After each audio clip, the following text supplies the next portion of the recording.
الحمد لله نحمده ونستعينه ونستغفره ونؤمن به ونتوكل عليه ونعوذ بالله من شرور أنفسنا ومن سيئات أعمالنا من يهده الله فلا مضل له ومن يضلل فلا هادي له ونشهد أن لا إله إلا الله وحده لا شريك له ونشهد أن سيدنا ومولانا محمدا أحمد عبده ورسوله صلى الله تعالى عليه وعلى آله وأصحابه وبارك وسلم تسليما كثيرا كثيرا. أما بعد فأعوذ بالله من الشيطان الرجيم. بسم الله الرحمن الرحيم. لن ينال الله لحومها ولا دماؤها ولكن يناله التقوى منكم. وقال الله تعالى: واتل عليهم نبأ ابني آدم بالحق إذ قربا قربانا فتقبل من أحدهما ولم يتقبل من الآخر.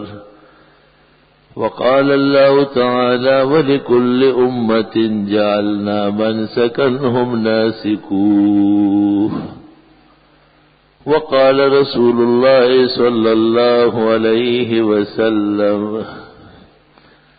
من وجد ساعة ولم يضح فلا يقربن مصلانا، أو كما قال رسول الله صلى الله عليه وسلم.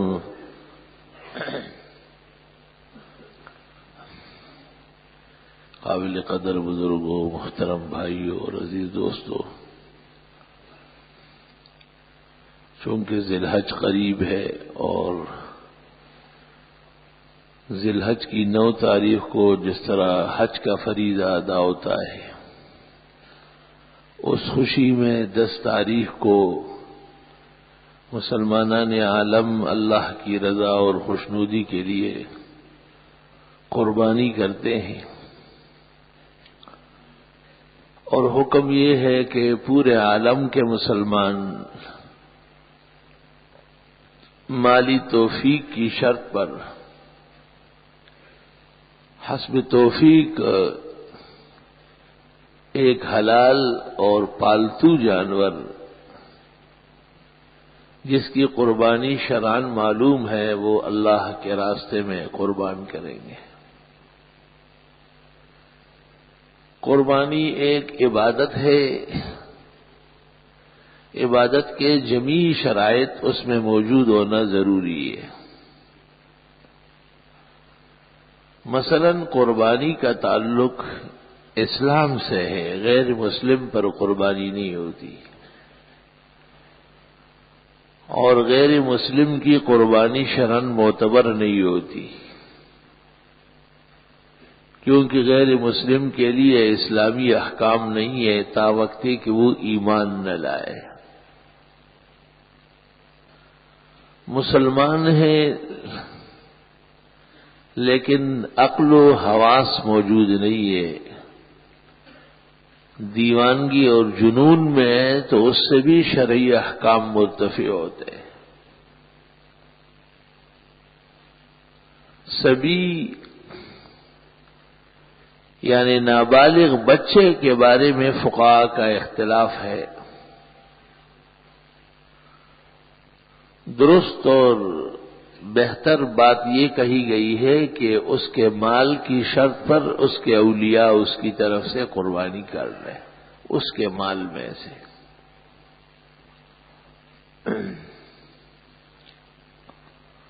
قربانی کے لیے جانور شریعت نے متعین کیے ہیں، جیسے گائے کی قربانی ہے تو ہر قسم کی گائے معتبر ہے، چھوٹی ہو یا بڑی۔ بشرطے کہ اس عمر کو پہنچ چکی ہو جو قربانی کے لیے ضروری ہے، یعنی 2 سال کی بچڑی یا بچڑا کم از کم عمر، اور اسی طرح اونٹ کے لیے بھی 2 سال کی عمر ہے۔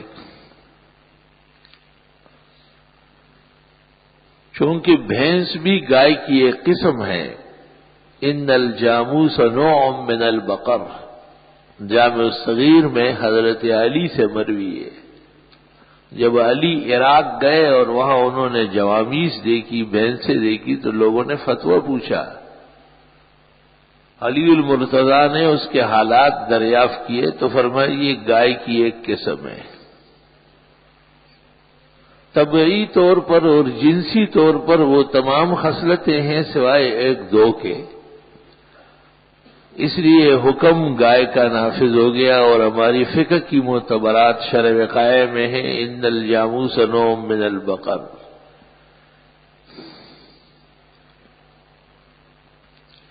اسی طرح بکرے، بھیڑ، یہ متعین جانور ہے۔ قربانی مرغی کی نہیں ہو سکتی، یہ مجوس کی عادت ہے کہ وہ بقرہ عید کو مرغیاں ذبح کرتے تھے۔ عالمگیری میں لکھا ہے بقرہ عید کو مرغی کاٹنا یہ مجوس کی خصلت ہے۔ 2 دن پہلے زیادہ کھا لو، 2 دن بعد اس دن گائے کا گوشت، بکرے کا، بھیڑ کا، بھینس کا، اونٹ کا، یہ سنت طریقہ ہے۔ گائے اور وہ جانور جس کی قربانی شرعاً درست ہو گئی ہے، اگر یہ جنگلی بھی ہو گئے تب بھی حکم پالتو میں۔ جنگل سے کسی نے گائے شکار کر کے لے آیا، اس کی قربانی جائز ہے۔ اونٹ شکار کر کے لے آیا، قربانی جائز ہے۔ اور جو جانور گو حلال ہے لیکن اس کی جنس جنگلی ہے، جیسے ہرن، اگر وہ کسی نے پال بھی لیا اور وہ گھریلو رہنے لگا اور پالتو بن گیا تب بھی اصل کے اعتبار سے وہ پالتو نہیں ہے، اس لیے اس کی قربانی نہیں ہوگی۔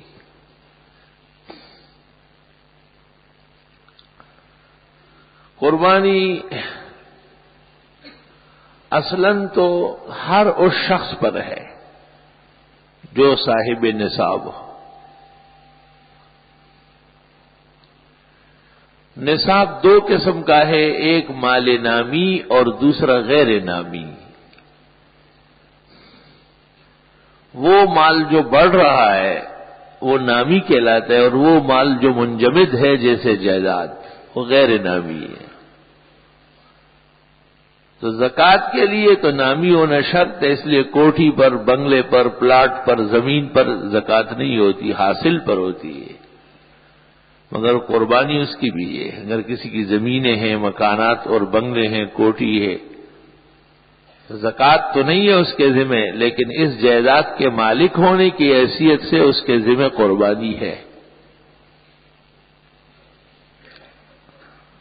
بعض ائمہ کے نزدیک الاضحیہ علی کل بیت، ہر گھر کے ذمہ ایک قربانی ہے۔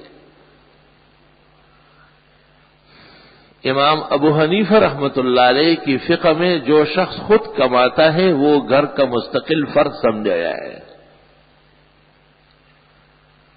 تو اختلاف کا ثمرہ یہ ہے کہ ایک شخص گھر میں ہے، وہی کمانے والا ہے، تو گھر کا مالک وہی ہے، گھر اس کا ہے، قربانی اس کے ذمہ ہے۔ گھر میں 5 افراد اور ہیں جو مستقل کمائی کے مالک ہے، وہ مستقل اصحاب نصاب ہے اور ان کے ذمہ مستقل قربانی ہے۔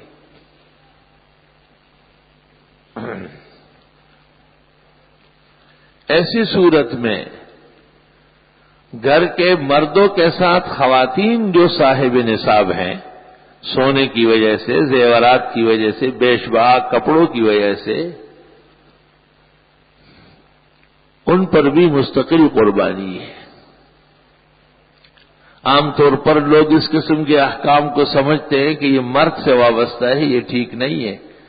مرد اور زن دونوں مسلمان ہیں اور دونوں صاحب نصاب ہیں تو دونوں کے ذمہ قربانی ہے۔ قربانی میں افضل یہی ہے کہ ایک شخص کی اپنی گائے ہو اور بھینس ہو یا اونٹ ہو، لیکن یہ جائز ہے کہ ایک بڑے جانور میں، بڑے جانور 3 ہیں، گائے، بھینس، اونٹ، اس میں ایک سے زیادہ افراد شریک ہو جائے۔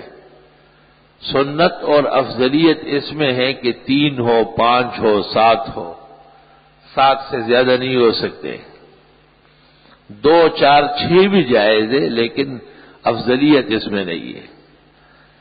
2 ہے تو 2 حصے ہو گئے، ایک کے 2 حصے اور دوسرا حصہ دونوں مل کر ثوابی اختیار کر لیں۔ مثلا 3 قربانیاں ہیں، چوتھا حصہ بچتا ہے تو تینوں مل کر کے یہ چوتھے میں ہم تینوں شریک ہوں گے، یہ جائز ہے۔ بطور ثواب کے مستقل حصے کے اعتبار سے شرکت نہیں ہو سکتی۔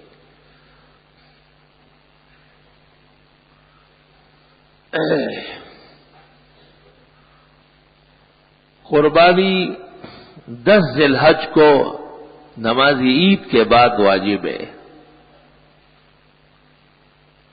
اہل بلاد جہاں عید کی نماز مشروع ہے، انہوں نے اگر نماز عید سے پہلے قربانی کی تو وہ قربانی نہیں ہے، بل قدم لحما لأہلہ، گھر والوں کے لیے گوشت کا انتظام کیا ہے۔ حدیث میں ہے انہیا اضحیہ، یہ قربانی نہیں ہے۔ ابو بردہ ابن نیار رضی اللہ عنہ ایک صحابی ہے جلیل القدر، جب وہاں حضرت صلی اللہ علیہ وسلم نے مسئلہ بیان فرمایا کہ عید کی نماز پڑھنے کے بعد قربانی کریں گے، عید سے پہلے قربانی نہیں ہو سکتی، تو ابو بردہ ابن نیار کھڑے ہوئے اور انہوں نے کہا یا رسول اللہ ان جیراننا جیا، ہمارے پڑوس والے کئی دنوں سے بھوکے تھے،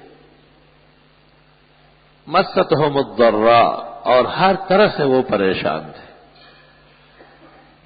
نماز عید کے لیے آنے سے پہلے میں نے بکرا کاٹا ہے اور گوشت ان کو تیار کر کے دے دیا ہے اور پھر میں عید پڑھنے آیا ہوں۔ آپ نے فرمایا بل لحم قدمت لهم، گوشت کا انتظام ہوا ہے، قربانی نہیں، قربانی باقی ہے۔ تو انہوں نے کہا کہ میرے پاس ایک بکرا ہے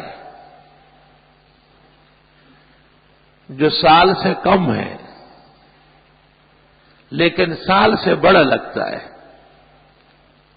تو آپ نے فرمایا آپ اسے قربان کر لیں، وَلَن يُجْزِيَ لِأَمِنْ أَحَدٍ بَعْدَكَ، آپ کے علاوہ کسی اور کے لیے سال سے کم کے بکرے کی اجازت نہیں ہوگی۔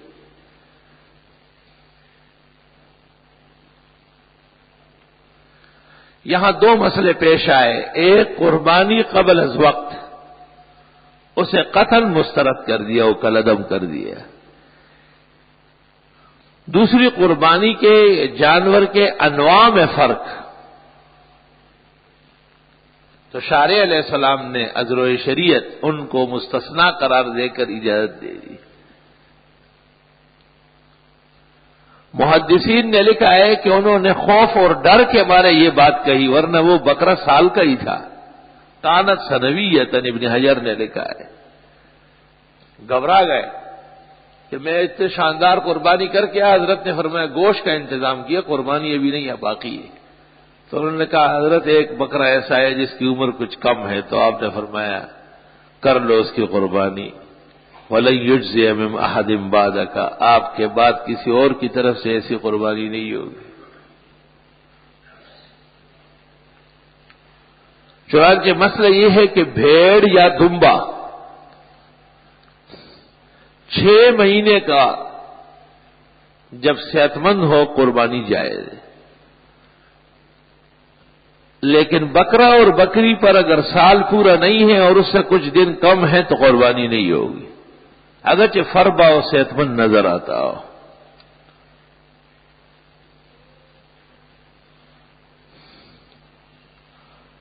بقیہ جانوروں میں بھی عمر کا اعتبار ہے، گائے یا بیل یا بھینس 2 سال، کم از کم 2 سال عمر ہو۔ عام طور پر 2 سال میں 2 دانت نکل آتے ہیں، اور بکرا جب سال کا ہو جائے تو دانت 2 نکل آتے، اور بھیڑ جب 6 مہینے کا ہو جائے تو دانت نکل آتے۔ لیکن یہ مسئلہ نہیں ہے کہ آپ منڈی میں دانت ڈھونڈتے رہے، اور آپ کی اس ناتجربہ کاری کی وجہ سے وہ ظالم بیوپاری وہ 8 دانت والے بکرے کے 6 نکال دیتے اور 2 چھوڑ دیتے، تو یہ سیٹھ صاحبان جا کے وہ ان کو 2 داڑھ دکھا دیتے ہیں، اور ماشاءاللہ بہت بہترین 2 دانت کا بکرا لائے وہ بنگلے کے سامنے باندھ لیتے ہیں، حالانکہ وہ 4.5 سال کا ہے اور اس کے دانت بہت پرانے ہو گئے، وہ سب اس غریب کے عید کے لیے نئے دانت لگے ہیں۔ ابھی ایک سوراب گوٹ کا بیوپاری آیا، اس نے کہا کہ ہم نے ایک ڈینٹل سے بات کی ہے اور وہ ہمارے بکروں کو دانت لگا دے گا، مسالے کے دانت 2 بڑے بڑے۔ تو فتویٰ مجھ سے لینے آیا کمکل، اور دنیا میں مولوی کم تھے کہ میرے پاس کسی نے خاص طریقے سے بھیج دیا۔ میں نے کہا کہ قربانی کے جانور ابناک ہو تو قربانی ہوتی نہیں ہے، اور جب آپ 6 دانت اس کے توڑ دیں گے تو وہ تو ختم ہو گیا۔ اب اس کے لیے جو آپ مسالے کے دانت لگاتے ہیں تو یہ سیٹھ صاحب کو تو دھوکے کے لیے کافی ہے، لیکن اللہ رب العالمین احکم الحاکمین وہ کہاں دھوکے میں آتا ہے، اور اسے کون دھوکہ دے سکتا ہے؟ وہو اسرع الحاسبین، اس سے زیادہ کوئی تدبیر کا مالک اور حکمت ساز ہستی نہیں ہے۔ ان مبارک ایام میں جو توبے اور استغفار اور عبادت کے گھڑیاں ہیں، ان میں اتنا بڑا جرم کرتے ہو اور مسلمان ہو کر،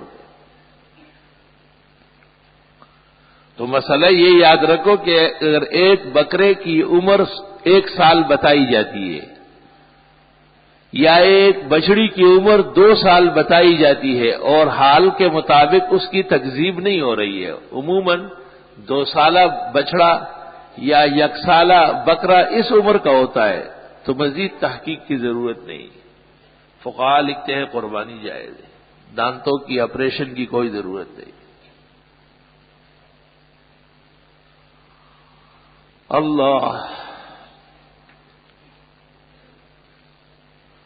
قربانی کے لیے جو جانور لیے جاتے ہیں افضل اور بہتر یہ ہے کہ پہلے سے لے اور گھر پر اسے پالے، اس کی خدمت کرے، اور اس سے ایک گنا محبت پیدا ہو جاتی ہے۔ حلال جانور سے آدمی تعلق رکھے تو محبت ہو جاتی ہے۔ اس لیے اپنا پالا ہوا جانور قربان کرنا فقہاء کہتے ہیں زیادہ افضل ہے خریدنے کے مقابلے میں، کیونکہ اپنے پالے ہوئے سے بڑی محبت ہوتی ہے۔ بزرگان دین دیکھے گئے ہیں کہ وہ 5-5، 6-6 مہینے پہلے لے لیتے تھے، اسے روزانہ نہلاتے تھے اور سجاتے تھے، اور پھر چارے کھلاتے تھے، قسم قسم کی خوشیاں کرتے تھے، خوب تکڑا کرتے تھے، اور پھر قربانی کے دن جب ذبح کرتے تھے تو زار و قطار روتے تھے۔ لیکن اجر ثواب تو اس میں ہے، یہ تو اللہ نے احسان فرمایا ہے کہ ہماری قربانی کی جگہ ایک جانور کو قبول کیا، ورنہ اصلاً تو حضرت ابراہیم علیہ السلام نے اپنے بیٹے اسماعیل علیہ السلام کو پیش کیا تھا۔ حق تعالیٰ کا سارا نظام حکمت سے لبریز ہے۔ اگر اسماعیل علیہ السلام ذبح ہو جاتے تو قیامت تک مسلمانوں کے ہاں انسان کی قربانی ہوتی، تو بقرعید ماتم کا زمانہ ہوتا، اور سینکڑوں نہیں، ہزاروں نہیں، لاکھوں نہیں، کروڑوں انسان یوم الاضحی کو تہ تیغ ہو جاتے۔ لیکن اللہ حکیم مطلق ہے، اور اس کی الوہیت کی ہر ادا جس طرح عظمت سلطان کی نشانی ہے، اس طرح حکمت کا بھی ایک زبردست نشان ہے۔ حضرت اسماعیل کے بدلے میں جنت سے مینڈا آیا اور اسے ذبح فرمایا۔ چنانچہ یہ بھی افضل ہے کہ آدمی مینڈے کی قربانی کر لے۔ بعض لوگ مینڈے کا گوشت شوق سے نہیں کھاتے تو وہ قربانی بھی اس کو مکروہ سمجھتے ہیں، یہ غلطی ہے۔ پہلی قربانی جو ہوئی ہے وہ تو مینڈے کی ہے۔ اس لیے فقہاء کرام نے لکھا ہے کہ مینڈا افضل ہے دمبے سے، اور دمبا افضل ہے بکرے سے، اور بکرا افضل ہے گائے سے، اور گائے افضل ہے بھینس سے، اور بھینس افضل ہے اونٹ سے۔ پھر فرمایا کہ اگر مقصد فقراء اور مساکین کی حاجت برائی ہے، کوئی جگہ ایسی ہے کہ وہاں ہزاروں مسلمان بھوکے ہیں، اور اب بھی ہے، یہ کچی آبادیوں میں نے دیکھا ہے، عید کے دن لوگ قربانی کے گوشت لے چلتے ہیں، وہاں لوگوں کی لڑائیاں ہوتی ہیں۔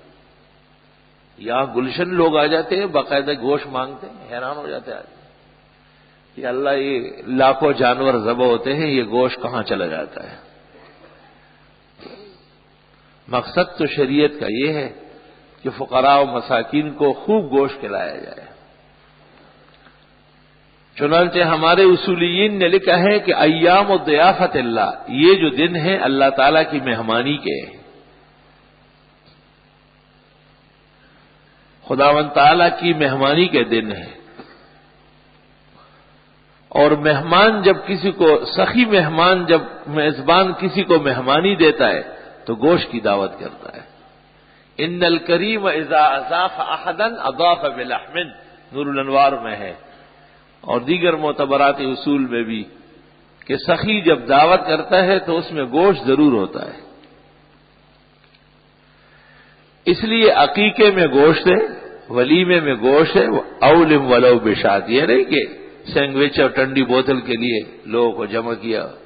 چھوٹے چھوٹے بچے ہوتے تھے نا، جب ہم چھوٹے تھے تو یہ بچیوں کے یہاں گڑیوں کی کھیل ہوتی تھی، پھر ایک بچی کی گڑیا دوسرے بچے کا گڈا، اس کی شادی ہوتی، اس میں یہ چیزیں ہوتی تھی۔ تو ظالم حکمرانوں کے ہاتھوں اور شریر لوگوں کے دور میں سنت ولیمے کو گڑیوں کی شادی میں تبدیل کیا۔ ایک آدمی مجھے کہتا ہے ولیمہ ہے، آپ کو لانا چاہتا ہوں لیکن ذرا ڈر لگتا ہے۔ میں نے کہا کیوں، وہاں چیتے لڑاتے ہو کیا؟ تو کہنے لگے نہیں وہاں کھانا نہیں ہوگا اور بوتل ہوگی اور پتہ نہیں اور کیا کیا چیزیں ہوگی۔ تو میں نے کہا جب لوگ بوتل والا کام کریں گے تو خدا ان کو بوتل ہی پلائے گا۔ جب ناحق اور غلط لوگوں کو سامنے لایا جائے گا تو نتیجہ وہی نکلے گا۔ عبد الرحمن ابن عوف نے شادی کی، رسول اللہ صلی اللہ علیہ وسلم نے دیکھا، شادی کے بعد ویسے کپڑے بدل جاتے ہیں، رنگ روغن نظر آ جاتا ہے۔ ارا اثر سفرت علیہ، بخاری میں ہے۔ پوچھے شادی کر دی؟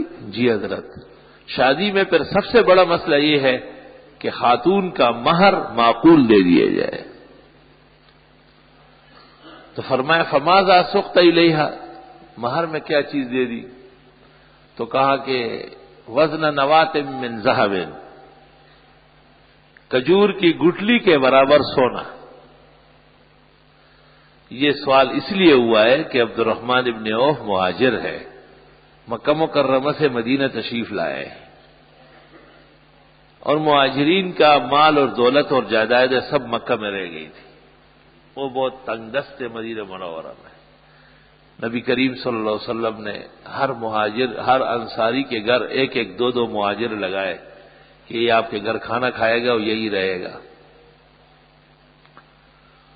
اور مہاجرین و انصار کے اس رشتے کو مواخات کہتے ہیں، بھائی چارہ۔ مکے سے آئے ہوئے لوگوں کو مدینے میں رہنے والے انصار کے بھائی بنا دیے۔ عبد الرحمن ابن عوف وہ سعید ابن ربی رضی اللہ تعالیٰ عنہ کے ساتھ بھائی بنا دیے گئے۔ سعید ابن ربی، سعید ابن ربی نے ان کو کہا کہ آپ کے بال بچے سب مکہ میں رہ گئے، میری 2 بیویاں ہیں، میں ان میں سے ایک کو طلاق دیتا ہوں، عدت گزر جائے آپ اس سے نکاح کر لیں، اور میرا مال جتنا ہے وہ اس میں آپ آدھے میں شریک ہے۔ عبد الرحمن ابن عوف نے کہا بارک اللہ اہلک و مالک دلنی علی طریق السوق، اللہ آپ کی بیوی اور آپ کے مال آپ کو نصیب کرے، مجھے صرف بازار کا راستہ سمجھاؤ کہ مدینے کی منڈی کہاں لگتی ہے۔ وہ تو تجربہ کار لوگ تھے، قابل۔ بازار تشریف لے گئے، 10-15 دن بعد رسول اللہ صلی اللہ علیہ وسلم نے پوچھا مال میں برکت ہو گئی، شادی بھی ہو گئی۔ جب خدا تعالیٰ کسی کو پیسے دے، آرام و راحت کی زندگی ہو، تو پھر ایک مرحلہ حیات کا یہ ہے کہ شادی ہو جائے عفیف و پاک دامن سے۔ تو حضرت نے اس لیے پوچھا کہ چونکہ تنگ دستی کے دن گزرے ہیں کہ آپ نے مہر کیا دیا ہوگا، تو انہوں نے کہا سونا کھجور کے ایک گٹلی کے وزن کے برابر۔ تو حضرت سمجھ گئے کہ پیسے تو آ گئے، تو آپ نے فرمایا اولم ولو بشات، اب ولیمہ کھلانا پڑے گا اگرچہ ایک بکرے کا کیوں نہ ہو۔ معلوم ہوا کہ ایک بکرا تو بہت کم ولیمہ ہے، ولیمے میں تو 10-10, 20-20, 50-50 بکرے کٹتے ہیں۔ اندازہ اس سے لگا لے کہ ایک صحابی کے گھر بچہ پیدا ہوا، عقیقے میں خوشی سے وہ اونٹ کاٹنا چاہتے تھے، تو حضرت صلی اللہ علیہ وسلم کو اطلاع ملی، آپ نے ارشاد فرمایا کہ یہ وقت بکروں کا ہے، کل جب اس کا ولیمہ ہوگا تو پھر اونٹ کاٹے۔ ہر خوشی کو دیکھ کے اظہار ہوتا ہے، کیونکہ عقیقے میں تو اگر بچی ہے تو ایک بکرا، اور اگر بچہ ہے تو 2 بکرے، اور 7ویں دن اب بالوں کے کاٹنے اور سونے چاندی سے وزن کرنے اور نام رکھنے کے شرائط سے عقیقہ مکمل ہو گیا۔ لیکن ولیمہ بہت بڑی خوشی ہے، اس لیے ہمارے ہاں عقیقے میں پابندی نہیں ہے، ولیمے میں ہے، کیونکہ ولیمے کے گوشت کا حکم پیغمبر صلی اللہ علیہ وسلم نے دیا ہے۔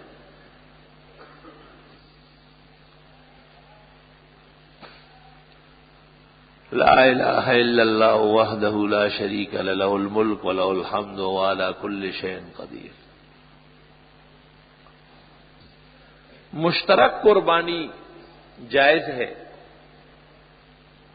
ایک سفر کے دوران جناب نبی کریم صلی اللہ علیہ وسلم نے اور صحابہ نے مل کر گائے کاٹی ہے۔ جابر رضی اللہ عنہ کہتے ہیں کہ میں نے اپنے بیٹے کے عقیقے کے 2 حصے اس میں پکڑے ہیں، اور 5 حصے حضرت صلی اللہ علیہ وسلم نے اپنی اور ازواج مطہرات کی طرف سے قربانی لی ہے۔ تو علماء نے اس سے استدلال کیا ہے کہ عقیقے یا ولیمے کے حصوں کے ساتھ قربانی جائز ہے، کیونکہ یہ دونوں بھی عبادات کے قبیل میں سے۔ ورنہ علماء نے یہ لکھا ہے کہ اگر 6 آدمی گائے میں شریک ہے قربانی میں، اور 7واں اس آدمی شریک ہے لیکن قربانی کے لیے نہیں، ویسے تو قربانی 6 کے 6 نہیں 7 کی خراب ہو۔ قربانی میں نیت تقرب شرط ہے، اور قربانی کی اجتماع اور شراکت میں ایک کے فساد سے پورا فساد ہوگا۔ ہانڈیا جب ملا کے آپ پکا رہے، گوشت بھی ہے اور آلو بھی ہے اور سب چیزیں اس میں ڈلی ہے، اور اس میں کسی ایک جگہ پتہ چل گیا کہ کچھ 1-2 چمچے پاخانہ ڈلا ہے انسانی غذائیت، تو یہ آپ نہیں کہیں گے کہ جی کچھ حصہ بچے، سب گندا ہو گیا، سارا پلید ہے، پھینکنے کا قابل ہے۔ کہیں سے خون کے قطرے ٹپ کے اس میں، کہیں سے اور کوئی نامناسب چیز گر گئی۔ اس لیے قربانی کے باب میں اس کی سخت ضرورت ہے کہ جو لوگ اجتماعی قربانی کرتے ہیں، قربانی کرانے والے اہتمام کر لے، سب مسلمان ہوں، کہیں ایسا نہ ہو کہ مرزائی شریک ہو جائے۔ ہمارے اس پڑوس میں ایک رافضی گھرانہ تھا، ایک دفعہ مجھے کہا کہ ہم ہر سال چمڑے یہی مدرسے میں دیتے ہیں، قربانی ہماری کر دیں گے اب؟ میں نے کہا آپ کی مستقل قربانی ہو سکتی ہے، اشتراک کے ساتھ نہیں۔ یہ جائز نہیں ہے کہ کسی غیر مسلم کو آپ قربانی کے جانور میں حصہ دار بنائیں۔ جو لوگ فقہ اور فقہا کے منکر ہیں اور مذاہب کو غلط کہتے ہیں، حقیقت میں ان پر بھی آثار کفر کے، ان کے ساتھ بھی مل جل کے قربانی مسلمان کی نہیں ہوگی۔ جو لوگ اللہ تعالی کے علاوہ قبروں سے مانگتے ہیں اور غیر اللہ کی مدد کے نعرے لگاتے ہیں اور ان کے نام کی نظر و نیاز دیتے ہیں، فقہاء نے تصریح کی ہے کہ یہ عقائد کفر کے، ان کے ساتھ بھی قربانی نہیں ہو سکتی۔ ایک تو جان چھڑانی ہے، وہ کسی عالم نے جب تقریر کی کہ بغیر وضو کے نماز نہیں ہوتی تو ایک آدمی کا اس نے کہا ہوتی ہے جی، ہو جاتی ہے۔ کیسے؟ کہا میں نے کل پڑھی تھی، ہو گئی تھی۔ بغیر وضو کے میں نے پڑھی اور وہ ہو گئی۔ تو اس طرح قربانی بھی ہو جاتی ہے پھر۔ لیکن اسلامی روایت کے مطابق اور عقیدے کے مطابق اس بات کی ضرورت ہے کہ مسلمان سب مل کر اور مسلمانوں کے عقائد معلوم ہوں اور ان کی طرف سے قربانی کی جائے۔ اس ضرورت کے پیش نظر بہت سارے علماء نے لوگوں کی سہولت کے لیے اجتماعی قربانی کا اہتمام کیا ہے۔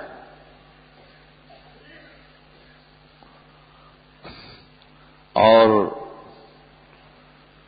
اس میں اصل حکمت تو یہی ہے کہ جو لوگ خود نہیں کر سکتے ہیں، ان سے اتنے جمبیلے نہیں پالے جاتے، انہیں دقت اور دشواری درپیش رہتی ہے، تو مستقل ادارے ہیں، وہاں اجتماعی قربانی کا انتظام ہوتا ہے۔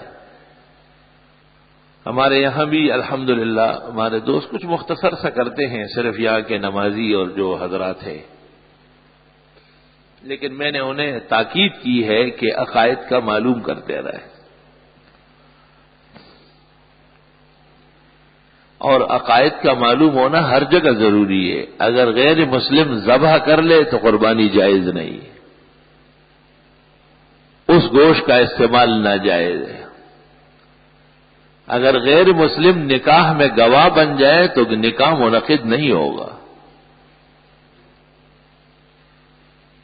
عقائد کا تحفظ بہت زیادہ ضروری ہے، اور عقائد پر باقاعدہ عمل اور اس کو زندگی میں شامل کرنا اس کی ضرورت ہے۔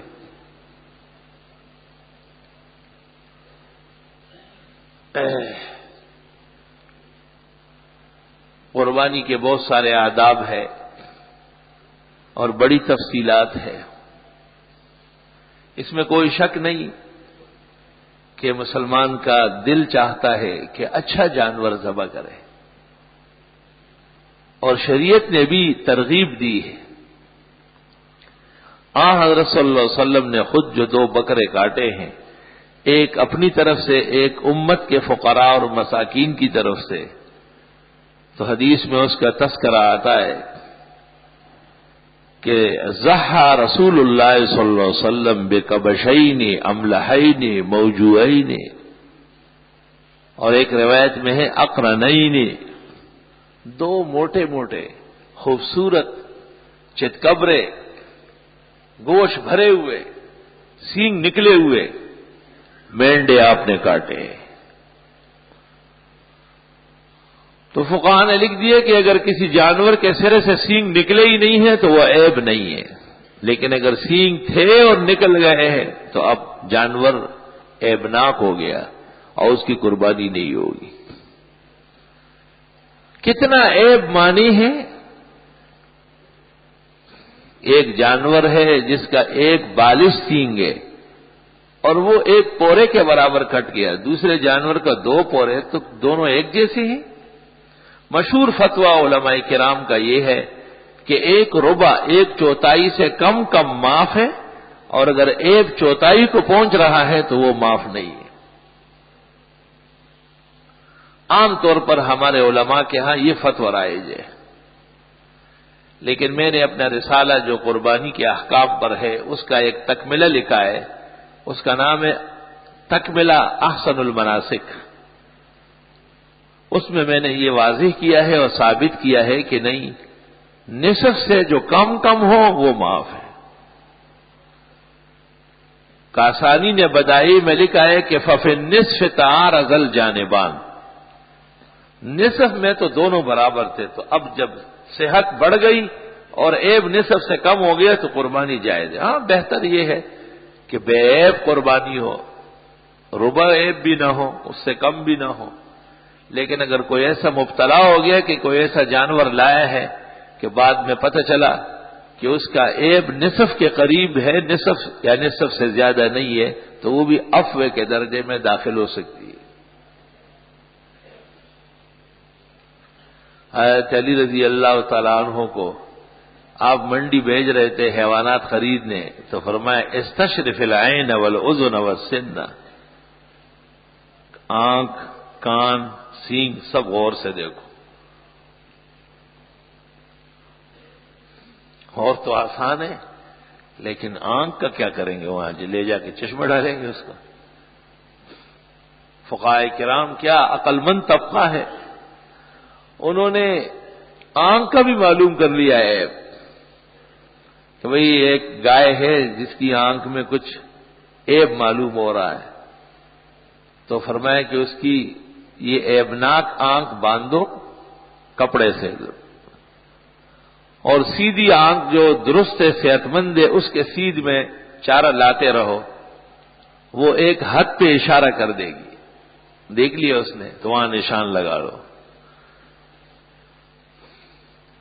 اب وہ صحت مند آنکھ کپڑے سے باندھو اور عیبناک آنکھ کھولو اور گھاس اور لاتے رہو، ایک حد پہ آ کے وہ پھر اشارہ دے دے گی، اس کو درمیان میں دیکھو کہ یہ اس کے نصف سے کم ہے تو عیب کم ہے اور صحت زیادہ ہے، اور اگر وہ نصف یا نصف سے زیادہ ہے تو عیب زیادہ ہے اور صحت کم ہے، قربانی منع ہے۔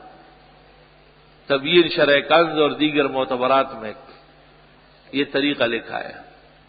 اس سے پتہ چلتا ہے کہ ایک قربانی صرف ایک جانور کاٹنا نہیں ہے، بلکہ ایک حسین جمیل اور ایک خاص توفیق مالی اللہ رب العالمین کے سامنے پیش کرنا ہے۔ علماء کرام نے یہ بھی لکھا ہے کہ اگر کوئی شخص قربانی نہ کرے اور اس کی جگہ ہزاروں لاکھوں روپے خیرات کر لے تو قربانی کی سنت ادا نہیں ہوگی۔ ان ایام ذی الحج کے اندر سب سے بڑی اور مبارک سنت وہ اراقۃ الدم ہے، ایک حلال جانور کا خون کر کے اس کی روح کو روح دینے والے کے نام نذر کرنا، یہ بڑی عبادت ہے۔ اس سے ان لوگوں کے نظریے کا بھی رد ہو رہا ہے جو کہتے ہیں جی بڑے پیمانے پہ گوشت ضائع ہو جاتا ہے اور بڑا یہ ہوتا ہے وہ ہوتا ہے، اور پور فنڈ قائم کرو اور غربا مساکین و بیواؤں کو پیسے دو اور لڑکیوں کی شادیاں کراؤ اور یتیموں کے لیے، یہ سب کے سب زندیق و ملحد کی زبانی باتیں ہیں۔ یہ سب کام اسلام نے بتایا، مگر قربانی ختم کرنے کی اجازت نہیں ہے، قربانی مستقل عبادت ہے۔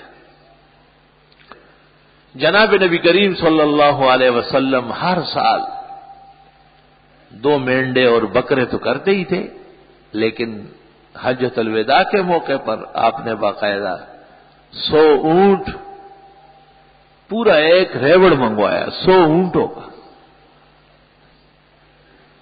اور 63 اونٹ اپنے دست اقدس سے نہر کیے، قربان کیے، اور بقیہ کو علی المرتضیٰ کے سپرد کیا، یہ کہہ کر کہ باقی آپ کاٹیں۔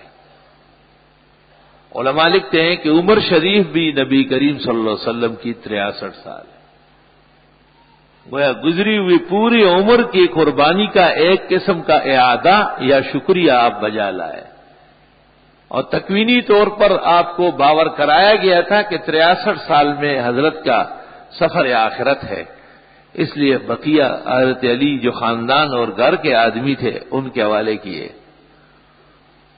علماء نے اس سے کئی مسئلے مستنبط کیے، ایک تو یہ کہ زیادہ سے زیادہ قربانی کرنا سنت طریقہ ہے، اور دوسرے یہ کہ سنت کے علاوہ نوافل قربانی بھی بہت ضروری ہے۔ رسول اللہ صلی اللہ علیہ وسلم تو ہر سال کرتے تھے، یہ جو آپ نے 100 اونٹ کروائی یہ تو نفلی ہے۔ تیسرا یہ کہ حسب مرتبت قربانی ہے. نبی کا مقام بڑا اونچا ہے، اولیاء کا مقام اس کے بعد ہے، بادشاہ ان کے بعد ہے، مالدار و سخی ان کے بعد ہے. تو قربانی ہے 5 10 20 نہیں.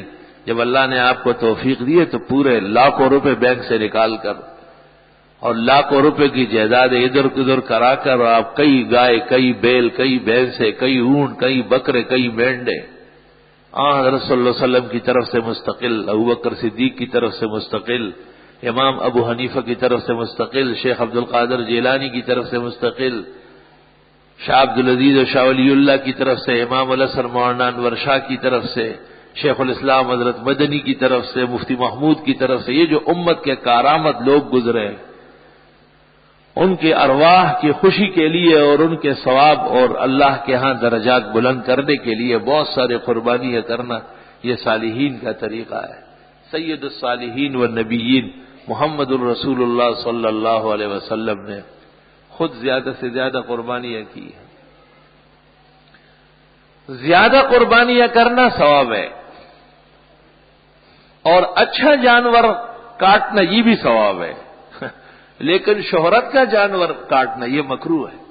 45 لاکھ کا جی بیل خریدا، اور بیل کیا ہے 45 لاکھ کا ہوگا، اور 65,000 کا دمبا ہے اور 1.5 لاکھ کا بکرا ہے، اور یہ منڈی والے شیطانی کر کے اور دلالی کھا کے اسے چڑھا دیتے ہیں. ایک ایسا جانور خریدنا کہ جس پر پیسوں کا ضیاع ہو یہ عقل مندی نہیں ہے. ثواب اتنا ہی ملے گا. ایک بیل 1 لاکھ کا ہو یا 10,000 کا ہو، وہ 7 حصے 7 قربانیوں کا ثواب ہو. اگر 1 لاکھ کے بیل کے بدلے میں آپ 10 بیل خریدے تو 70 قربانی ہو جائے گی. تو 70 قربانیاں چھوڑ کر 7 قربانیوں پر اکتفا کرنا عقل مندی نہیں ہے. بچوں کو خوش کرنا اور محلے والوں کو دکھانا کہ بڑا اونچا بیل لائے جی، بڑا اونچا بیل لائے. ایک بیل گیا اور دوسرے بیل کو لے آیا. بیل کو خرید کے لایا ہے. اللہ کے ہاں اعتدال پسندیدہ ہے. جیسے کہ فقہاء نے لکھا ہے کہ ایسا مریل جانور ٹٹولنا کہ وہ چل پھر نہ سکے اور اس کو لوگ دیکھ نہ سکے، چمڑے اور ہڈیوں کا ایک گھونسلہ ہے، مکروہ ہے. فقہاء نے کہا ہے کہ اس سے بہتر یہ ہے کہ کسی صحیح جانور میں ایک حصہ پکڑ لے. چند سال پہلے ایک شخص قربانی کے دنوں میں 1,300 روپے کی گائے لے آیا، پوری گائے. یہاں جب اتارا تو وہ بیٹھی رہی. میں نے کہا کہ 4 آدمی آپ اپنے گھر سے لے آئے جو اس کی دیکھ بھال کرے، اور ایک ڈاکٹر کا بھی انتظام کرے جو صبح و شام معائنہ کرے، اس کا بلڈ پریشر دیکھے. ہمارے پاس تو اتنا وقت نہیں ہے. میں نے کہا یہ اضحیے کی اہانت ہے. اگر آپ کے توفیق نہیں ہے تو آپ پر قربانی نہیں ہے. اور 800 1000 1200 1500 عموماً 2000 1800 کا تو اس سے ڈل سکتا ہے. 1300 کی جگہ اگر 1000 روپے کا بھی جنگلی بکرا آپ لے آتے تو قربانی سلامت ہے اس کی.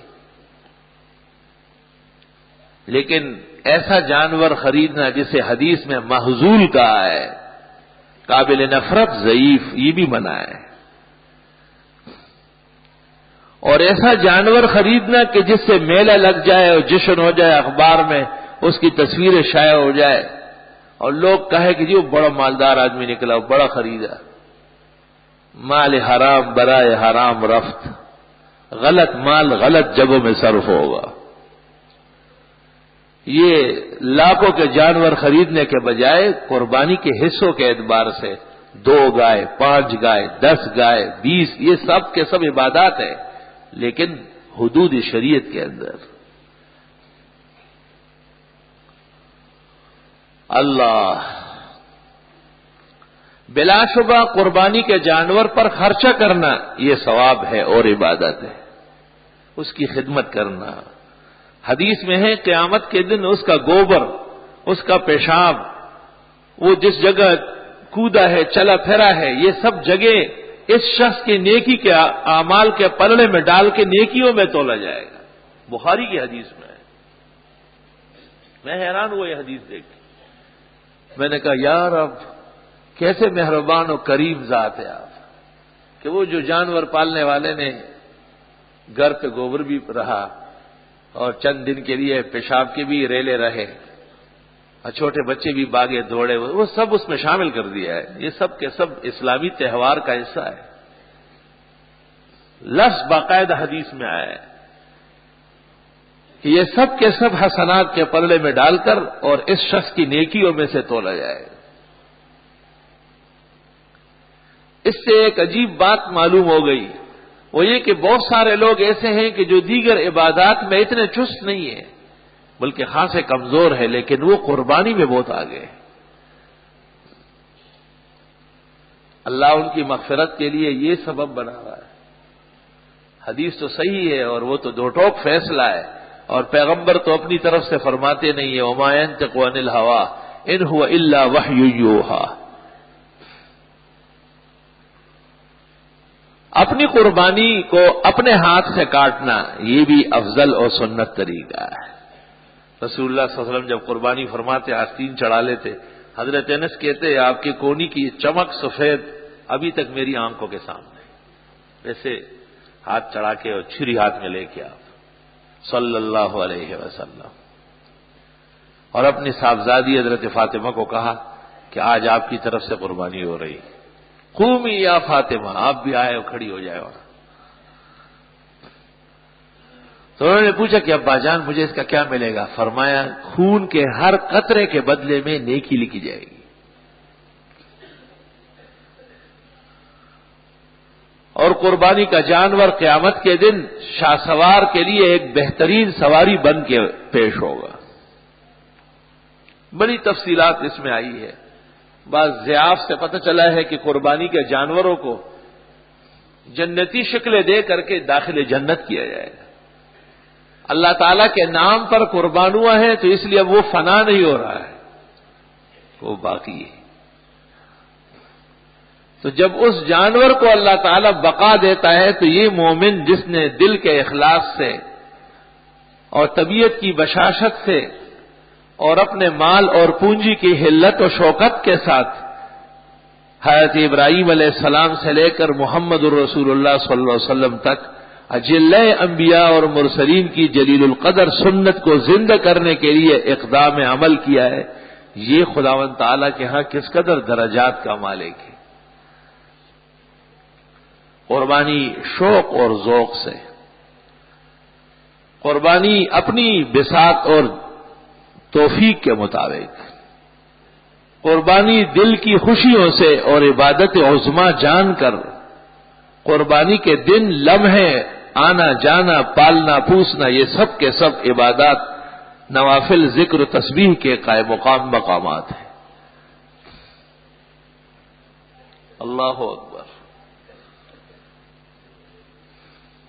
اسماعیل علیہ السلام کی قربانی پیش کی گئی تھی، پیغمبر تھے، اور ابراہیم علیہ السلام نے پیش کی تھی. کبھی غور کیا آپ نے؟ روایتیں تو سنتے ہیں لیکن غور کون کرے؟ وہ قربانی قبول ہوئی.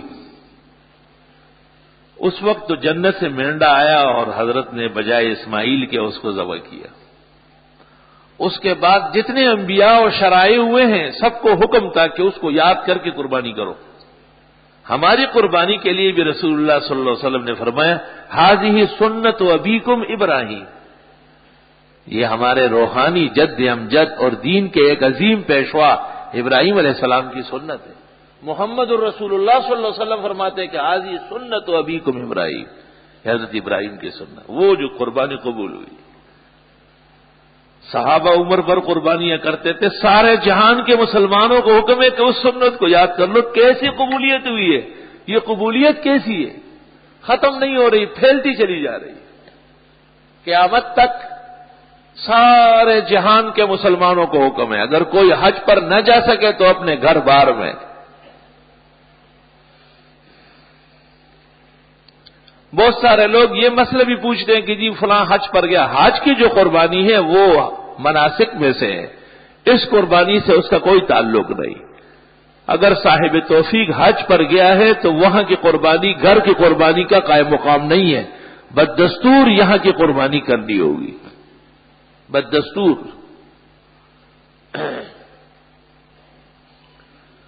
اور بعض لوگ دوسرے ملکوں میں ہیں تو اگر ان کو وہاں ممکن نہیں ہے، دقت اور دشواری ہے، جس جگہ آدمی کماتا ہے اس جگہ بھی قربانی جائز ہے، مسلمان ملک ہے، مسلمان آباد ہے وہاں، وہ ملک کفاروں کے ہے لیکن مسلمان جمعہ پڑھتے، عید پڑھتے، تراویح پڑھتے، روزے رکھتے، قربانی بھی کر سکتے ہیں۔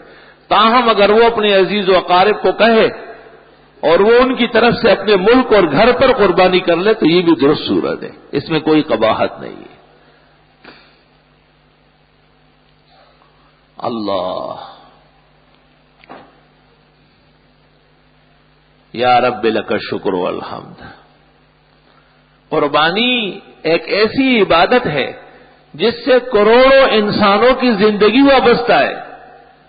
جانور آپ نے کاٹنا ہے، خریدنا بیوپاری جو ہیں، منڈیاں اس وہاں لگ گئی ہے، چارے والے چارہ لائیں گے، بھوسے والا بھوسا لے کے آئے گا، چوکر والا چوکر لائے گا، ان کے لیے جو برتن چاہیے وہ بننے لگے۔ کتنے مسلمان روزگار میں لگ گئے۔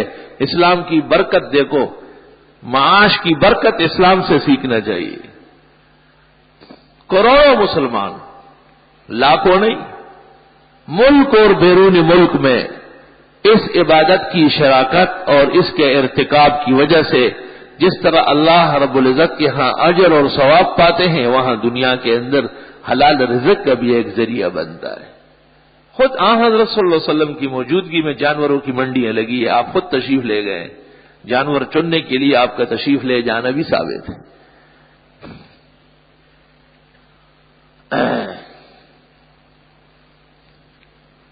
قربانی سے پہلے جانور محترم ہے، فقہاء نے لکھا ہے اس کی مار پیٹ، اس کی سواری سب منع ہے، یہاں تک کہ اگر دودھیا جانور ہے تو کنز میں ہے ينزح بالماء البارد، ٹھنڈے پانی سے اس کو چھینٹا دے، ٹھنڈے پانی سے دودھ کم ہو جاتا ہے، اس لیے ٹھنڈ جب پڑ جاتی ہے تو بھینسوں کے گایوں کا دودھ یک دم کم ہو جاتا ہے۔ اور اگر جانور ایسا ہے کہ تکلیف اس کو پیش آ رہی دودھ نہ نکلنے کی وجہ سے تو دودھ نکالے اور تصدق علی الفقراء، فقراء مساکین کو پلائے۔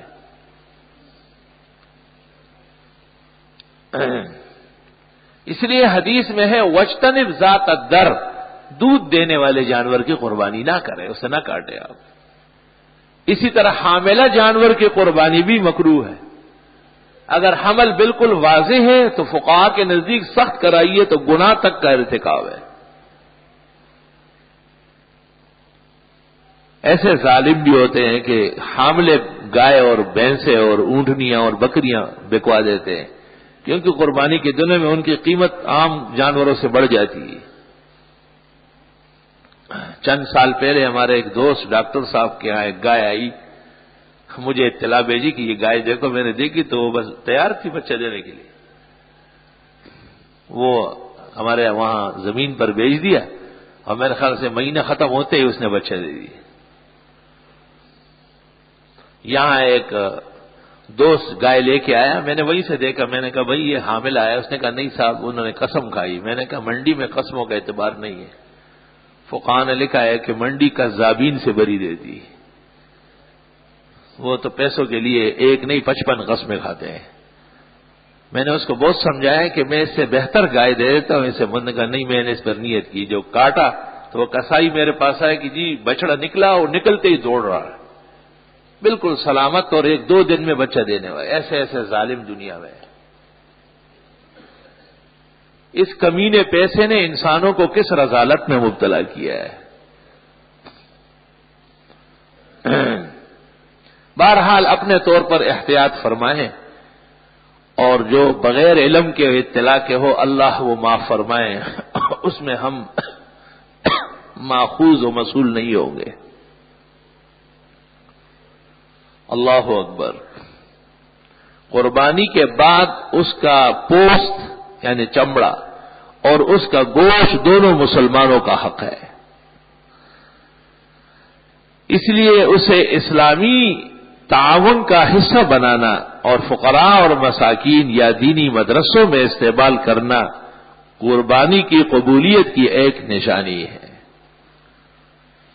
یہاں کے دوستوں نے بھی کئی سالوں سے اجتماعی قربانی کا ساتھیوں کی سہولت کے لیے انتظام کیا ہے، وہ پھر بعد میں جو لوگ اس میں حصہ لیں گے وہ ہمارے منصور بھائی اور مولوی سہیل صاحب وہ ان سے بات کریں گے۔ ابھی تو دن ہے، صرف مسئلے کی حد تک اطلاع دے دی۔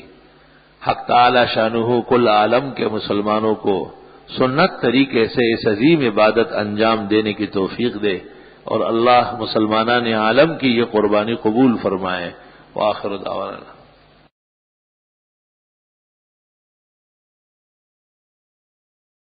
مرحومین کی مغفرت کے لیے دعا فرمائے۔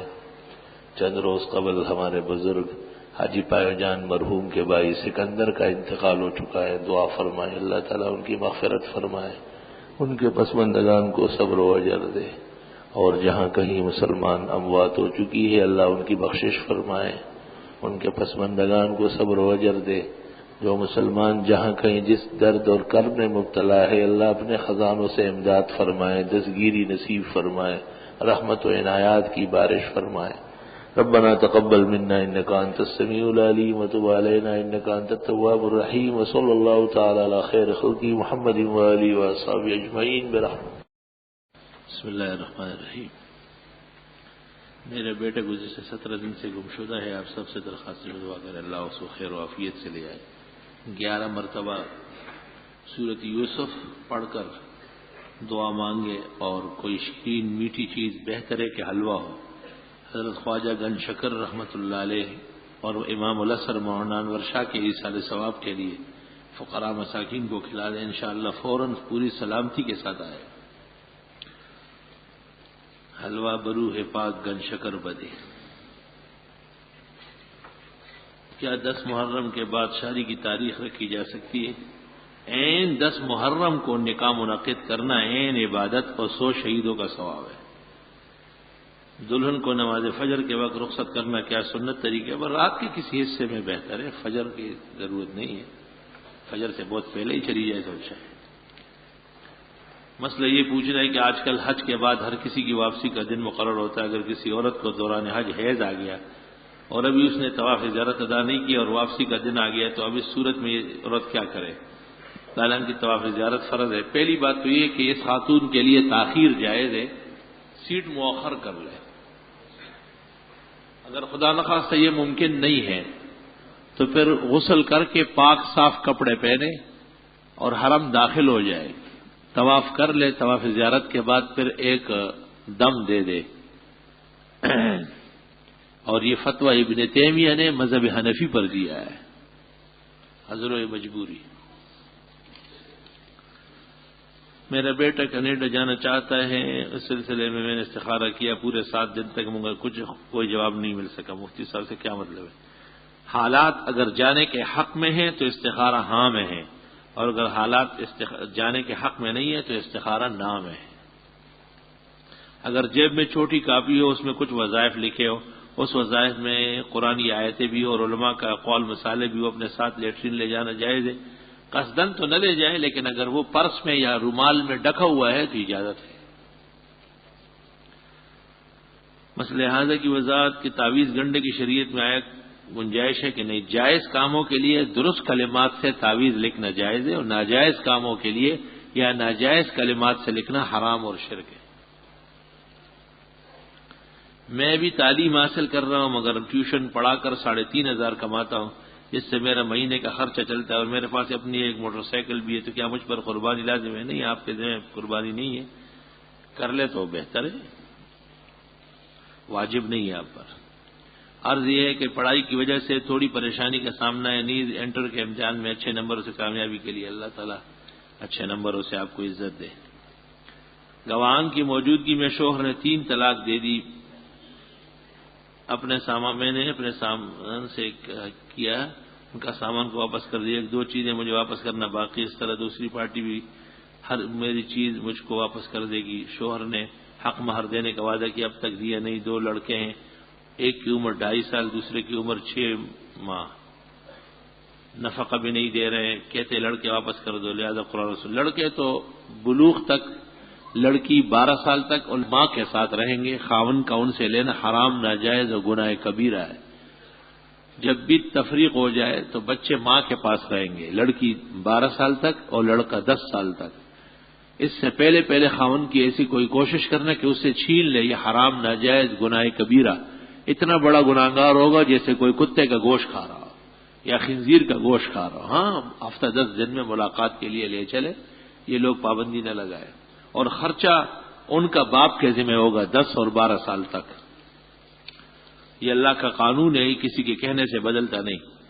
ہمارے گھر کے لوگ کا غصہ بہت تیز ہے، اور آپ سے گزارش ہے کہ اس کے بارے میں کوئی دعا فرمائے، میں دعا کرتا ہوں۔ رفع یدین کرنے کی کتنی احادیث ہے اور رفع یدین ترک کرنے کتنے ہیں؟ رفع یدین کرنے کی ایک حدیث بھی نہیں ہے، جو روایات فعلی ہے، قولی ایک بھی نہیں ہے، حکم ایک بھی نہیں، فضیلت ایک بھی نہیں۔ بیشتر امت کے اکابر و اصحاب و اسلاف رفع یدین کے ترک کے قائل ہیں۔ اگر کسی بکرے کے کھر پہلے صحیح تھے اور اب گس گئے تو کیا اس کی قربانی جائز ہے؟ جب وہ چل پھر سکتا ہے تو کوئی حرج نہیں۔ کیا ایسی کوئی حدیث ہے جس میں عربوں کو برا بلا کہنے کو؟ جی ہاں، بالکل۔ احب العرب ثلاث، عربوں سے محبت کرو 3 وجہ سے، لأنی عربی والقرآن عربی ولسان اہل الجنت عربی۔ فرمایا میں عربی ہوں، قرآن عربی میں ہے، جنت میں عربی بولی جائے گی۔ حب العربی ایمان وبغضهم نفاق، عربوں سے محبت کرنا ایمان کی نشانی ہے، ان سے بغض رکھنا یہ بے ایمانی، منافقت کی نشانی ہے۔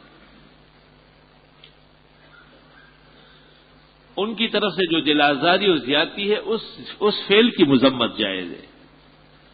آج کل بہت سے لوگ استعمال کرتے ہیں، میرا سوال یہ ہے کہ ان کو استعمال کرنے سے نماز ہو جاتی ہے؟ نہیں، کیا لکھا؟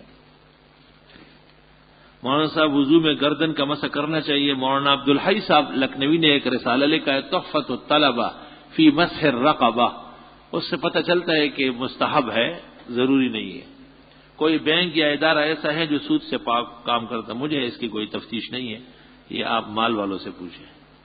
مسجد کو کسی دوسری جگہ پر منتقل کرنا حرام، ناجائز اور قیامت تک گناہ ہے۔ ایک جماعت کی نماز کا اس جگہ دوسری جماعت کے ممنوع ہونے کا ہمارے نزدیک کیا ثبوت ہے؟ کیونکہ جماعت ایک ہوتی ہے، بار بار نہیں ہوتی۔ لا یصلین احدکم مثلھا، ایک دفعہ جب نماز ہو گئی اس طرح دوبارہ نہ پڑھی جائے۔ معلوم یہ کرنا ہے کہ داڑھی کے خط کہاں تک بنوا سکتے ہیں؟ داڑھوں کے اوپر جو گول دائرہ ہے، اوپر نیچے یہ داڑھی ہے۔ حلقوم اور چہرے اور گالوں کے بال داڑھی نہیں ہے، تاہم گالوں کے بال لینے کو پسند نہیں کیا گیا۔ عبد الرحمن کے ساتھ کچھ آگے پیچھے لگانا ضروری ہے یا نہیں؟ نہیں، عبد الرحمن کافی نام ہے۔ قرآن شریف میں وہ کون سی صورت اور آیات ہے جس سے فقہ ثابت ہوتا ہے؟ قرآن کریم 114 صورتوں سے فقہ ثابت ہو رہا ہے، اور سورۃ توبہ میں بالخصوص لیتفقہوا فی الدین۔ قرآن کریم کے 114 صورتوں میں جس علم کے پڑھنے کا حکم ہے وہ فقہ ہے۔ آپ نے جو آنکھ کے متعلق دعا بتائی، فکشفنا عنک غطاءک فبصرک اليوم حدید، میں ہر جمعہ بتاؤں اور آپ بھولتے جائیں اور آنکھیں ملتے جائیں۔ حضرت میری والدہ کو فالج ہو گیا، کچھ لوگ کہتے کہ فالج زدہ حصے پر کبوتر کا تازہ خون، یہ مجرب ہے بالکل، سیلانی کبوتر صحرائی، اس کو ذبح کرتے ہیں اور گرم گرم خون جو گلے سے ٹپکتا ہے وہ فالج زدہ حصے پر ڈالتے ہیں کہ دھار وہیں جائے، اور بحکم الہی اگر فالج تازہ ہے، پرانا نہیں ہے، ٹھیک ہونا شروع ہو جائے گا۔ خون تو نجس ہے اور ناپاک ہے، لیکن ضرورت کے لیے استعمال جائز ہے۔ آپ سے عرض یہ کرنا ہے کہ ایک آدمی قادیانی ہے، مسلمان ہوا، کچھ عرصہ اس کی والدہ کا انتقال ہوا، بغیر دین کے دنیا سے گئی۔ ان کا لڑکا جو کہ مسلمان تھا، اس نے قادیانی آدمی کے پیچھے اپنی ماں کی نماز جنازہ پڑھی۔ اس لڑکے کو دیکھتے ہوئے اس کے کچھ دوستوں نے جو کہ مسلمان تھے انہوں نے بھی نماز پڑھی۔ لہذا آپ سے عرض یہ کہ یہ جتنے قادیانیوں کے پیچھے نماز پڑھنے والے ہیں سب کافر ہو چکے ہیں، ان کے نکاح ٹوٹ چکے ہیں اور اب تک تمام عبادات باطل ہو گئی۔ ان کو کلمہ شہادت دوبارہ پڑھنا ہے اور نکاح دوبارہ منعقد ہوں گے۔ کافر کے جنازے میں شرکت کفر ہے۔ جناب میں بہت تنگدستی کی زندگی گزار رہا ہوں، میرے خصوصی دعا اللہ پاک رزق میں برکت دے۔ حدیث شریف میں ہے کہ ایک شخص آئے گا جس کے مجھ سے اتنی محبت ہوئی کہ اگر وہ میری قبر پر مجھے اپنی قبر سے نکل کر اس سے ملنا پڑے گا. یہ کوئی حدیث نہیں، ڈکوسلا ہے، رواہ الکاڑوی. زور سے قبل نماز جائز ہے میدان عرفات میں. زور سے قبل تو یہاں بھی کوئی نماز نہیں ہے تو وہاں کیوں پڑھتے ہیں؟ ہم وہاں شیطان کو خوش کرنے کے لیے. زور داخل ہونے کے بعد نماز ہے، جتنا چاہے پڑھے. وہاں پر نفلیں پڑھنا نہیں ہے، وہاں دعائیں عبادت ہے. اس لیے تو نماز کم کر دی گئی ہے اور جماعت ایک کر دی گئی تاکہ لوگوں کو دعا مانگنے کا وقت ملے.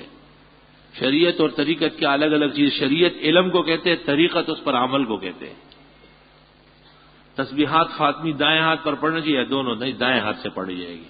بائیں ہاتھ کا ثبوت نہیں ملا. میرا ایک بانجا جو کہ 7 سال کا ہے، بہت شرارتی اور ضدی ہے، ہر بات میں بہت ضد کرتا ہے اور غصہ بہت کرتا ہے. ذرا میرے سورت والعصر پیر یا بدھ کو عصر کے بعد بغیر نقطہ اور اعراب کے لکھ کے اس کو لگا لے. کوئی خاتون آپ سے ملنا چاہتی ہے تو وہ کس طرح؟ ٹیلی فون کے ذریعے. میں گزشتہ 5 سال سے مالی پریشانی میں مبتلا ہوں، کوئی نوکری بھی نہیں، کچھ مسجد سمجھ میں نہیں آتا. اللہ پاک اپنے فضل فرمائے.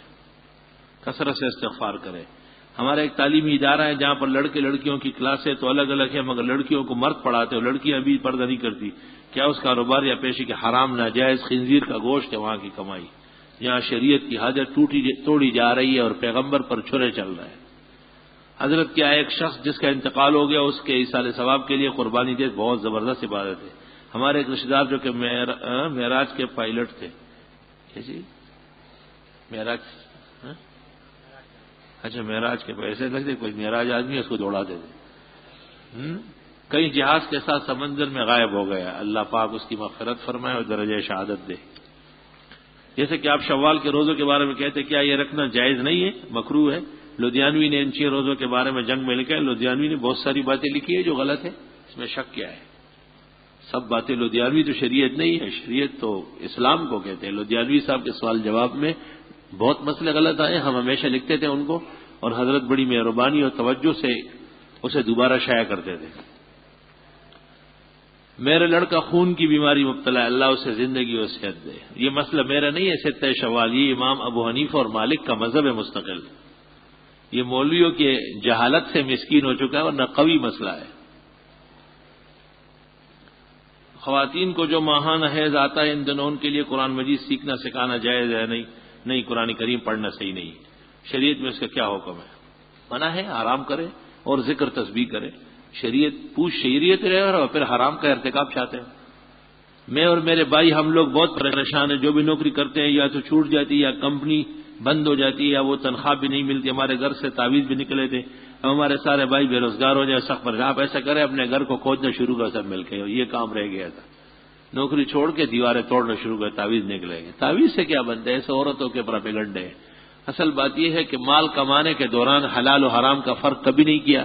شوذرہ کے اندر صحیح حدیث ہے کہ جس کو مالی نقصان پہنچے گا وہ زکوٰۃ چور ہے، اس نے ضرور حق المال دبایا ہے. بعض لوگ ادب کے لیے اقامت کی حالت میں ہاتھ باندھتے، منع ہے، بدعت ہے. ادب نہیں ہے، خباثت ہے. پوچھنا یہ کہ بعض مدارس میں طلباء سے سالانہ امتحان نہ دینے کی وجہ سے جرمانہ لیا جاتا ہے، شرعاً یہ کیسا ہے؟ یہ طلباء کے مصالح کے لیے ہے تاکہ آئندہ وہ چوکنے رہے. بھائی اس زیور میں ہے کہ اگر استاذ کافر ہو تو اس طرح سلام کیا جائے، السلام علیکم ورحمۃ اللہ لا حول ولا قوۃ. استاذ کا لفظ کیوں لکھ دیا؟ کسی بھی کافر کو آپ یہ کہہ سکتے ہیں والسلام علی من اتبع الہدی. یوں استاذ نہ لکھو، باپ لکھو کہ اگر میرا باپ کافر ہو. استاذ کو کافر نہ بناؤ. 786 لکھنا کس وجہ سے پتہ نہیں، یہ تو بنانے والے سے پوچھو. علماء بھی کہتے ہیں کہ یہ قرآن پاک کے خلاف ہے اور مذاق بھی ہے. نہیں، گناہ مذاق ہے اور نہ قرآن کے خلاف ہے. بسم اللہ الرحمن الرحیم کا معدد ہے، اس کا مخفف عدد ہے. ہر لفظ کے اعداد نکلتے ہیں علم عدد میں. جو ایسا کہتے ہیں اس کو ابجد کا علم نہیں ہے. ہاں یہ بات درست ہے کہ بسم اللہ کی جو خیر و برکت ہے وہ اس سے حاصل نہیں ہوگی. سنت کے بعد اجتماعی دعا مناسب ہے، ضروری نہ سمجھی جائے. ہمارے علاقے میں عورتوں کی تبلیغی جماعتیں کام کر رہے ہیں اور یہاں بھی آتی ہے. تیرا علاقہ کدھر ہے؟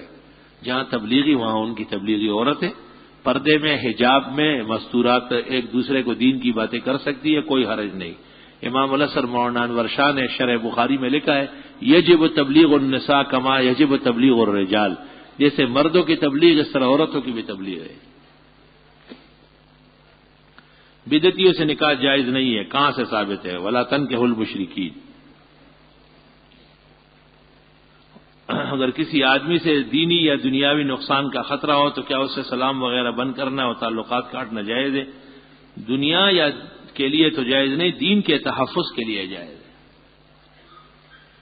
کسی ہندو سے بھیڑ خریدی قربانی کے لیے لیا، کیا اس کی قربانی جائز ہے؟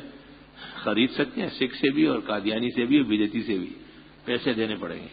ہمارے ہاں بعض لوگ عورتوں کی مہر کو 3-4 لاکھ مقرر کرتے کہ یہ صحیح ہے۔ اس زمانے میں کم از کم 10 لاکھ ہونا چاہیے، کیونکہ لڑکوں نے کاروبار شروع کیا ہے، لڑکیوں کو لے آتے ہیں پھر چھوڑ دیتے، اور یہ مال کے تو ہے پجاری، تو پھر وہ پیسوں کے خاطر اس کو برداشت کریں گے۔ اس زمانے میں 32 روپے آٹھانے یا کم مہر مقرر کرنا خاتون کے ساتھ بدترین ظلم اور ماں باپ کی بے عقلی اور بد تہذیبی کی نشانی ہے۔ اس زمانے میں مہر معقول ہونا چاہیے، اتنا کم بھی نہ ہو کہ عورت کی بے عزتی ہو، اتنا زیادہ بھی نہ ہو کہ لڑکا کبھی نہ دے سکے۔ طرفین راضی خوشی سے جو طے کر لے وہ ٹھیک ہے۔ بعض لوگ کہتے ہیں کہ مہر ادا نہ کرنے کی وجہ سے شادی سے ہاتھ دھو کے بیٹھ گئے، پتہ نہیں گئے، اتنا مہر نہیں ہونا چاہیے۔ قرآن کریم میں کہ سونے کا ایک ڈھیر دے سکتے ہیں، لیکن مہر واجب الادا ہے، اتنا ہو دے سکے۔ ہاں اگر خاتون نہ لے تو اجازت ہے۔ ایک مسجد کے امام فرماتے ہیں کہ اگر دل میں غرور و تکبر نہ ہو تو پانچے نیچے کرنے سے نماز ہو جاتی ہے۔ وہ امام نہیں ہے، وہ غمام ہے۔ ہر شخص کہے گا کہ مجھ میں تکبر نہیں، جو پانچے نیچے رکھتے وہ تو یہی کہتے ہیں کہ ہم متکبر نہیں۔ حدیث میں ہے 3 آدمیوں کو اللہ نہ نظر رحمت سے دیکھے گا، نہ قیامت میں ان سے بات کرے گا، نہ ان کو پاک ہونے دے گا۔ احسان جتلانے والا، خرید و فروخت میں جھوٹ بولنے والا، اور وہ مرد جو شلوار کے پانچے ٹخنوں سے نیچے رکھے۔ یہ امام بھی اس کا چوتھا شامل ہو جائے گا جو غلط مسئلے بتاتا ہے۔ غیر مقلدین اعتراض کرتے کہ امام محمد کے نزدیک کتے کی کھال پاک ہے، تو اس کی کیا حقیقت ہے؟ ہر کھال سوائے انسان اور خنزیر کے دباغت کے ذریعے پاک ہو سکتی ہے۔ کیا گائے اور بکرے کی اوجڑی اور بٹ کھانا جائز ہے؟ جی ہاں، درست ہے۔ مرغی کے گوشت ماں کھال کے بروس کی دکانوں پر بکتی ہے، کیسی حلال ہے؟ حلال جانور کا چمڑا حلال ہے۔ میں نے ایک بدعتی کی مسجد میں نماز پڑھی، جبکہ امام یہ گمان تھا کہ وہ بدعتی نہیں ہے، اس کے بعد پیچھے نماز پڑھی، مگر بعد میں پتہ چلا کہ اس نے ترانا شروع کر دیا۔ تو جب بعد میں پتہ چل گیا کہ وہ بے وضو تھا، اس کا عقیدہ خراب تھا، تو بس اب نماز دوبارہ پڑھ لو۔ لوگوں سے یہ سنا ہے کہ اگر کسی آدمی نے داڑھی منڈوائی اور پھر شیشے میں اپنے چہرے کو دیکھ کر یہ سمجھے کہ ابھی میں خوبصورت ہو گیا، تو اس شخص کا نکاح ختم ہو گیا۔ اس وقت نکاح ختم ہوا، کوئی بھی داڑھی مونڈا یہ سمجھے کہ داڑھی کے مقابلے میرا چہرہ اچھا ہے، وہ جہنمی ہے، دوزخ اس کا ٹھکانہ ہے۔ کیونکہ جس چہرے پر گناہ ہو رہا ہے اس پر تو افسوس کرنا ہے، اور وہ اس پر خوش ہو رہا ہے۔ تو داڑھی مونڈے کو داڑھی مونڈنے کے جرم پر اللہ سے معافی مانگنی ہے، اور اپنے چہرے پر افسوس کرنا ہے کہ میں اپنے اس چہرے پر نبی کی سنت نہیں چھوڑ رہا۔ اس کو الٹا خوش ہونا کس بات کا ہے؟ ہم نے 6 ماہ پہلے کرائے کا گھر لیا، لیکن والدہ مستقل بیمار ہے۔ اگر ہمارے گھر کو یا والدہ کو کوئی نقصان پہنچانے میں کوشش کر رہا ہے تو آپ کوئی دعا بتائیں، آپ اللہ سے تعلق قائم کریں۔ نفع و ضرر کا مالک صرف اللہ ہے۔ اگر کوئی آدمی مر گیا تو اس کے مال سے کھانا وغیرہ، یعنی 3 دن تک خیرات وغیرہ جائز ہے۔ وہ رسا خوشی سے کرے تو کوئی حرج نہیں، بہتر یہ ہے کہ وہ رسا اپنی طرف سے کرے۔ گھریلو و مالی پریشانی اللہ تعالیٰ خیر فرمائے، استغفار کی کثرت کرے۔ میرے داماد کا آپریشن ہونے والا ہے، اللہ زندگی اور صحت دے۔ میرے بڑے بھائی اقبال احمد خان درانی کا 4 روز پہلے، اللہ ان کی مغفرت فرمائے، پسماندگان کو صبر و اجر دے۔ گھریلو پریشانیوں کے لیے کثرت سے استغفار۔ الحمدللہ رب العالمین، نستغفرک اللہم ونسألک السلام والعافیہ، لا الہ الا اللہ وحدہ لا شریک له، لہ الملک و لہ الحمد وعلی کل شیء قدیر۔ جنہوں نے بیماروں کے لیے دعائیں کے لیے کہا ہے، اللہ ان کو صحت شفا دے۔ جنہوں نے مرحومین کے لیے کہا ہے، خدا ان کی مغفرت فرمائے۔ جنہوں نے رزق کے لیے کہا ہے، اللہ حلال رزق کے خزانے عطا فرما۔ جنہوں نے عزت اور دیگر امور کے لیے کہا ہے، خدا حفاظت نصیب فرما۔ اور جنہوں نے جس دعا اور مراد کے لیے کہا ہے، یا اللہ دستگیری فرما، امداد فرما۔ صلی اللہ تعالی علیہ وسلم۔